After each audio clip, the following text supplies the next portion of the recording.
And so let me ask you a question, just because I think, again, as somebody that grew up in Buffetology, so to speak, and then obviously wrote the authoritative book on it, there are many people that follow Buffett.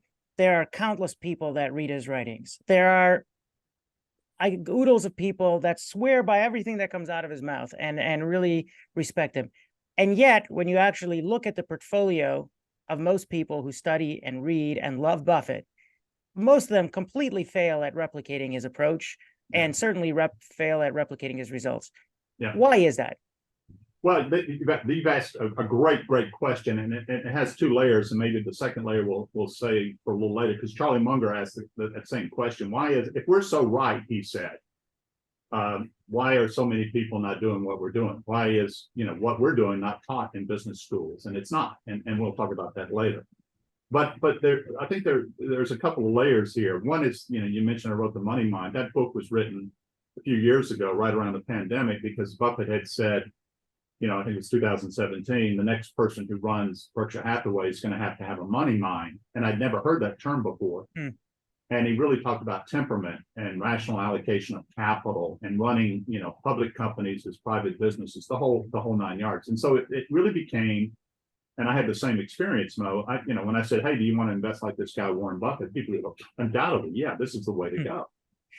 And then, 3 months later, 6 months later, half of them are falling off because it is a different temperament. It's a different way to think about markets. It's a different way to think about common stocks.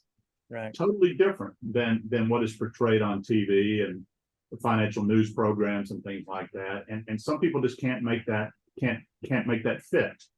And if you do, though, get to the point where just because it's a common stock, you should be treating it like a private business. And if you can make that connection, but a lot of people can't. And so that was one thing, is it's temperamental. But when I wrote The Warren Buffett Way, I think I spent 2 pages on portfolio management, which was, Warren owns a few stocks and he holds them forever. I was so consumed with trying to figure out, the investment tenets, what we call the Warren Buffett Way tenets, that I didn't spend any time on portfolio management. But to your point, I would watch CNBC or, any of the programs, and someone would say, we just like to buy companies that we understand, that are simple, good long-term outlooks, good returns on equity, good earnings, good sales growth, good management, and I'm saying, well, geez, it's the Warren Buffett way. This is brilliant. But then you look at the portfolio, it's got like 100 names in there, and the turnover ratio is 100%. And so it was very clear that they were doing the talk, but they weren't doing the walk, and so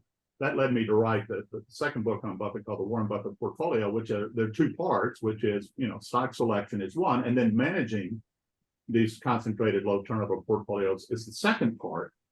And that's where it introduces all of the psychological challenges of running focused investing.